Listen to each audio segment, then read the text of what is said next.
So we begin where we left off. This is the last pose of wave 2. And now, with or without your hands, so give everybody some options. If they're way up high, they should probably put their hands behind them. For extra challenge, they could reach them forward or to the side or keep them to their heart and squeeze to have a seat. But one way or another, have everybody come down to their seat and then take hold of the backs of the thighs. So this is a little bit of that seesaw principle and also muscular action.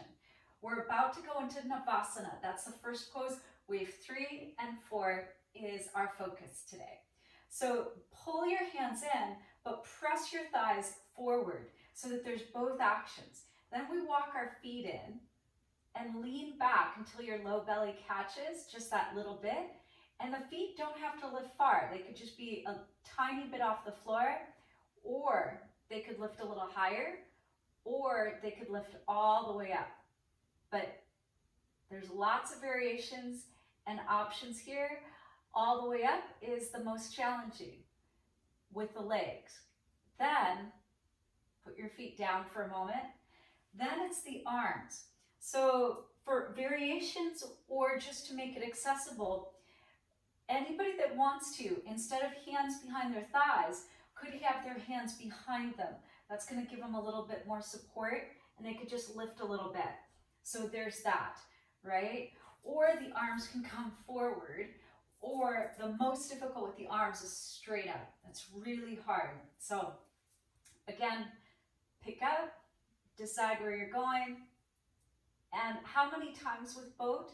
Well, it's nice to do it more than once, right? You know, and then release. Let them pause for a moment and just feel that. When we only do anything once, it feels like that was our last chance, our only chance, versus, okay, let me see if I try it a couple times, if my body learns from the previous time, right? And then there's progression.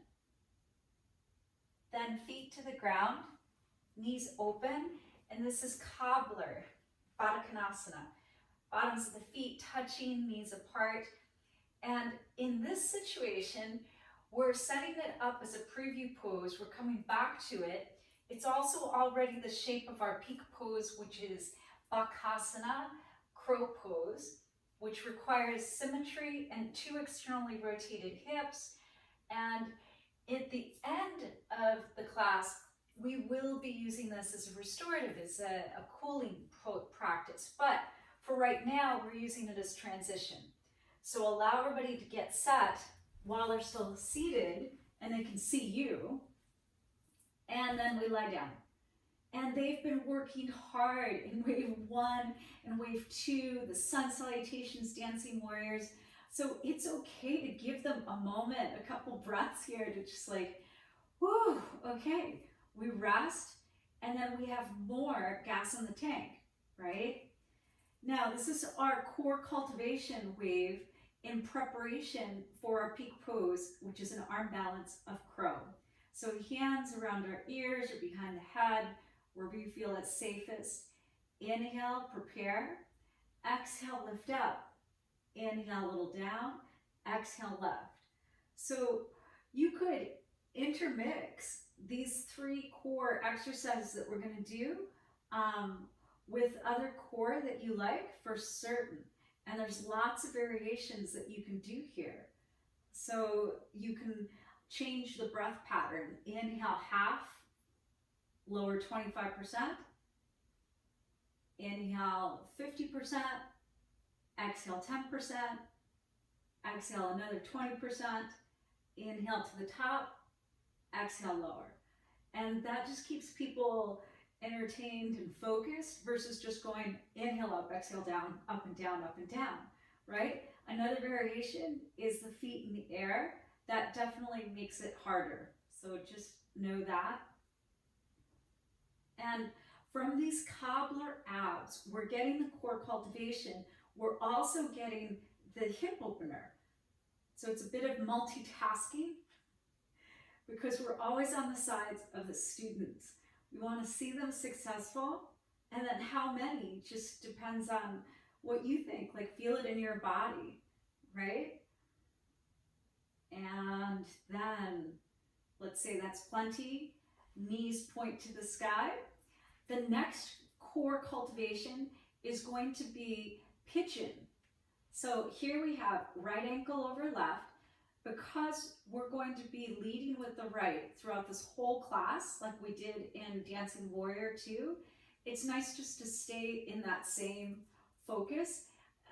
Over time, you'll get more used to changing, you know, lead with the right, lead with the left, but let's keep it simple. Just lead with the right for now.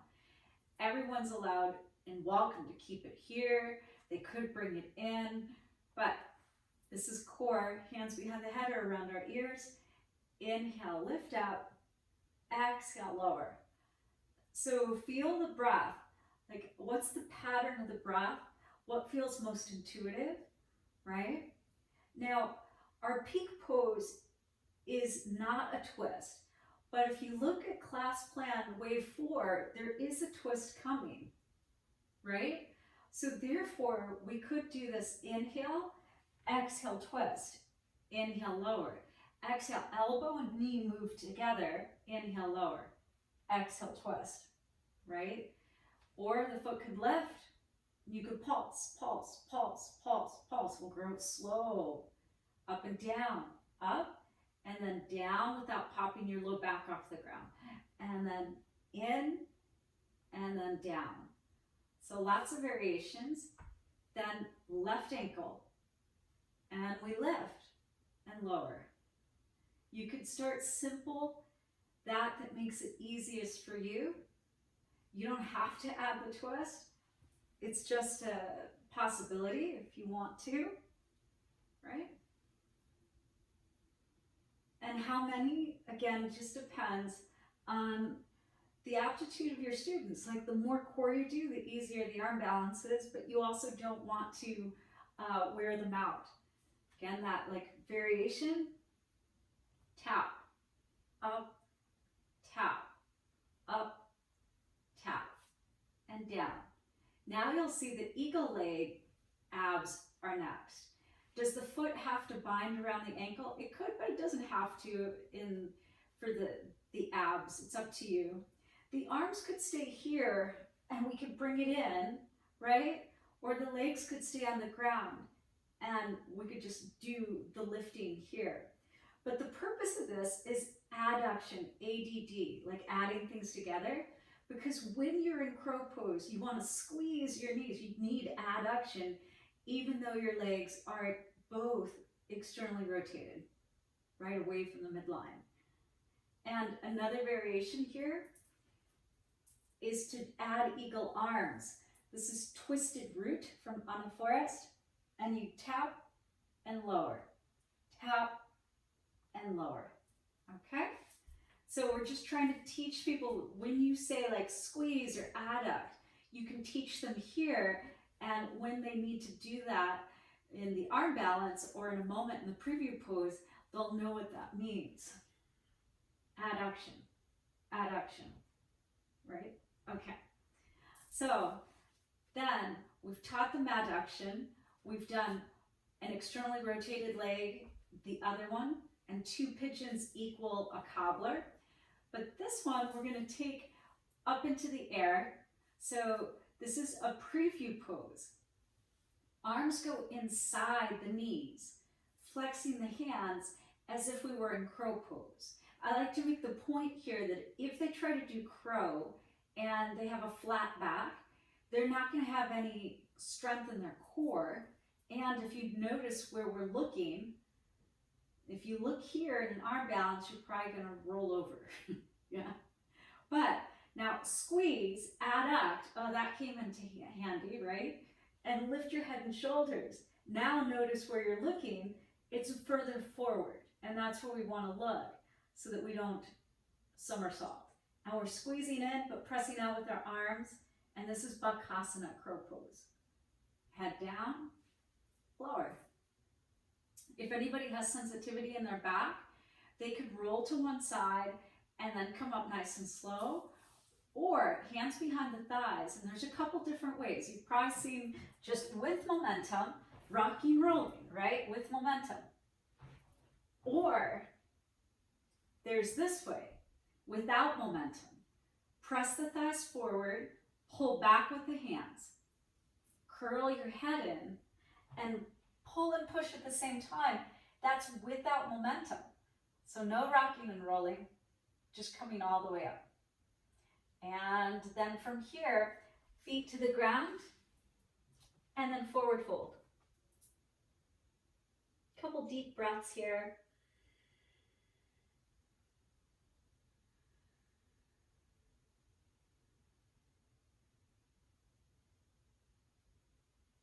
And then from here, inhale, all the way out and up. Exhale, hands to the heart center. Big toes touch so that we can emphasize the adducting, the squeezing in. And then chair pose, Utkatasana. Reach the arms up, but squeeze, squeeze in. So feeling that, like hugging into the midline. Squeeze, squeeze, squeeze. And holding a little bit here helps people to like just really solidify that awareness. Notice that this is not this. But using our back muscles and squeezing, squeezing. And then hands through the midline, that squeezing of the knees, forward fold. Now, this is common. We're gonna go into an arm balance, but there's no more mat left. So, have people step back. That way then, they form like already a little tripod feeling and shape. We've looked at different variations of crow. The easiest one is the feet wide, right? And then elbows bent out. And then this is the one where we just flex our feet. And that's it, right? And if you need something earlier than that, have them just keep their knees to their arms, rock forward, rock back. Rock forward, rock back. And just getting out of the mind, because the mind is what's like afraid, and then flexing, just like that. Okay, so there's that. And then there's the standing on a brick. You know, if we're gonna have time to like do a little workshop with it, or big toes together, and this is that adduction, like the squeezing, and put the weight into the fingertips, and the feet will lift.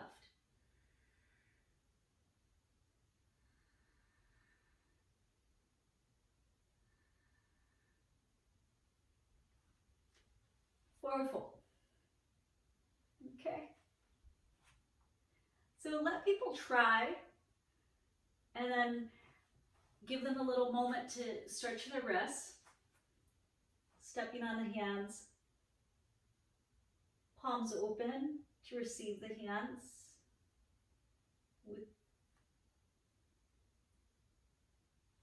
And then undo that. That's called gorilla pose. And then inhale, open out and up, exhale. So we're gonna add a twisting element here. Inhale, reach up. Exhale, fold forward. This is the first half of Sun Salutation A. Inhale, lengthen. Exhale, step or jump back. Lower down. Inhale up. Exhale back. Inhale, right leg lifts. Exhale, it steps forward. Back heel is high. Inhale, arms up. Exhale, hands to the heart center. And you could be here for a little bit. Arms could stay up. They could stay at the heart. But then try adding this awareness. Come forward. And instead of elbow outside the knee, think of shoulder all the way outside the thigh. And we're coming into a prayer twist. Modifications, put the back knee down, and that's going to be less balance challenge. Modifications further is just hold the thigh and you're still twisting. Or maybe one arm is forward, but you're still using your core to twist. Or we're in the full version. Now look down and put your hands inside your foot. transition, but it's a lot easier than having to reach your hands way back up again. Now we're going into lizard. We've been working hard. We're moving towards the final waves. I like to move around in the hips, remind people that their pelvis has like water element in it, forward and back, side to side, right? And then knee up is more challenging. Knee down is less challenging, but also there may be less benefit as a psoas releaser. Knee is hugging to the midline. So if in yin practice, we would be like high flying dragon right now, just squeezing into the midline, because this is a hip opener. That's the intention. If that's not enough, then people can come down to their forearms. And then the option is to open the knee and let the foot turn to the pinky side. But just know that if somebody's over flexible, they're gonna not feel sensation. They may need to strengthen and squeeze the leg in. But somebody that needs the flexibility, then they could open the knee. Then back to the hands. But we would be here a lot longer. Now we're gonna go to side plank, right? I'm gonna show you the modification. Back knee comes down, hands are still inside the foot. Right foot comes back, flatten it, right arm up. Side plank, but I'm on my knee. Big breath in, deep breath out. Inhale, exhale. Let's rewind that. So we're here, and rather than trying to memorize, which side do we do first? Just feel it in your body, but know that the hip opener, when you release out of it, that hip is going to feel really light. So therefore, doesn't it make sense to then put that foot and that leg on top? Side plank. Plank. Take a breath. Basic Vinyasa.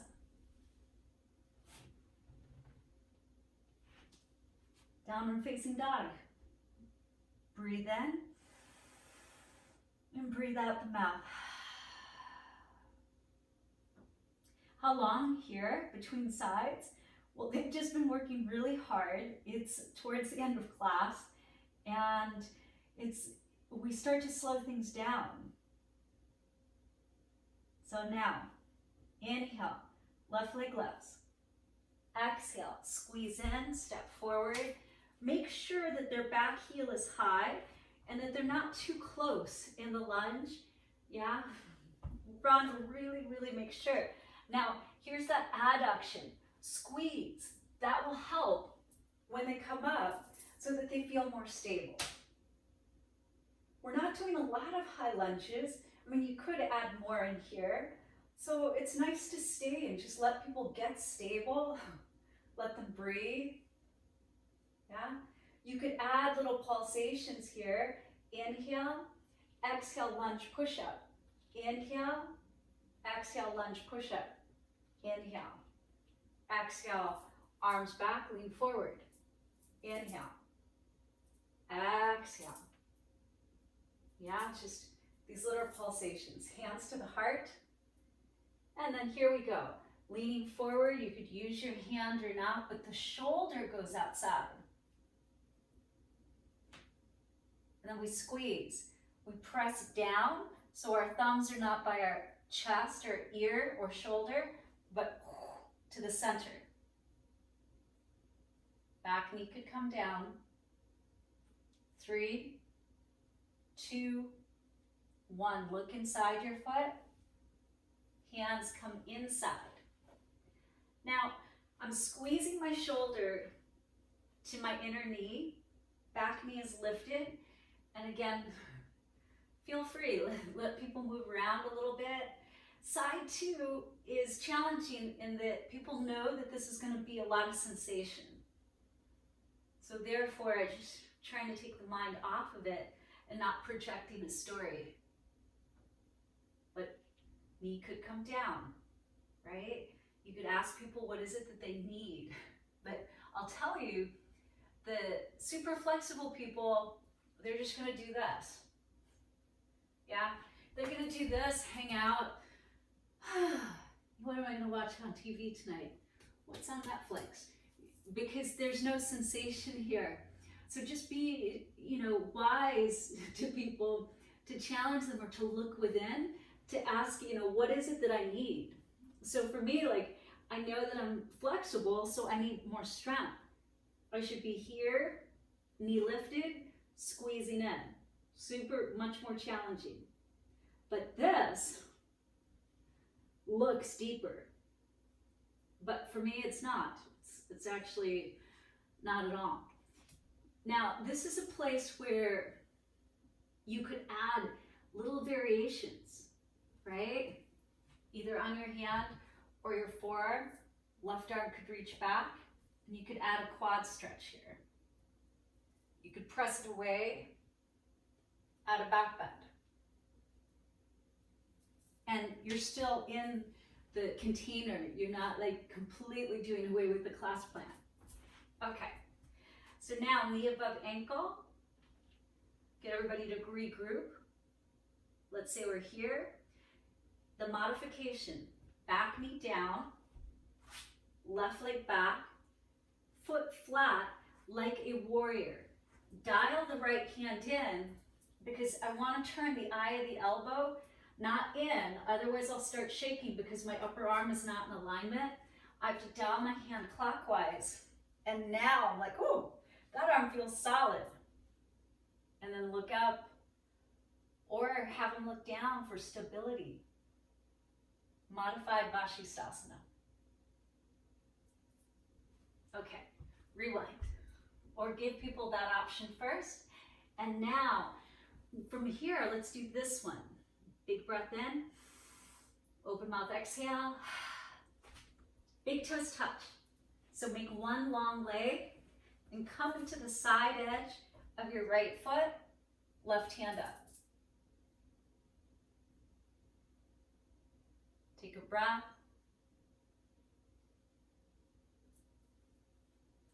Exhale, plank. Inhale, shift forward. Exhale, basic vinyasa.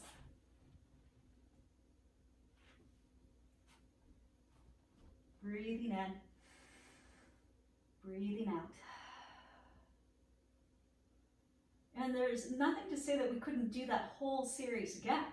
You know, that part. Maybe you find yourself like, oh, wow, class is going way faster than I thought it would be, and I'm gonna run out of class. So you could do that little sequence again, right?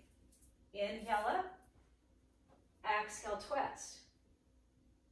Yeah, hands to the earth. And then I just want you to think about what could you add here that they didn't do the first time. I mean, you could do same, or you could turn all the toes to the right, add this other variation of Vasisthasana, like one arm balance. This is Anjaneyasana. Bring it back, step back. You could do a double, lift up again, or not. And then inhale, left leg. Exhale to core plank, squeeze. Inhale, high lunge. Exhale to the twist. Twisted lunge. Look down and hands inside the foot. And again, you could go straight into that same, or turn your toes to the left, still a one arm balance, or reach back. It's a hip opener. Woo! And back. And then here, Vasisthasana. Plank, basic vinyasa. Downward facing dog. Breathe in, breathe out. Inhale, lift your heels. Exhale, step, walk. or jump, forward fold.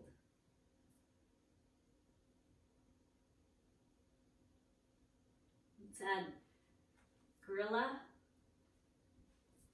stepping on our hands. Feel like you're pulling your hands forward while your feet are smushing them down, and that's going to help the wrist stretch because we were just balancing on our hands. There's actually 2 arm balances in this wave, not just Bakasana, but the side plank, and 3 if you add the planks, 4 if you add chaturangas. And then release. And meet me in ball pose. Hands can stay on the ground or come to your heart. All right.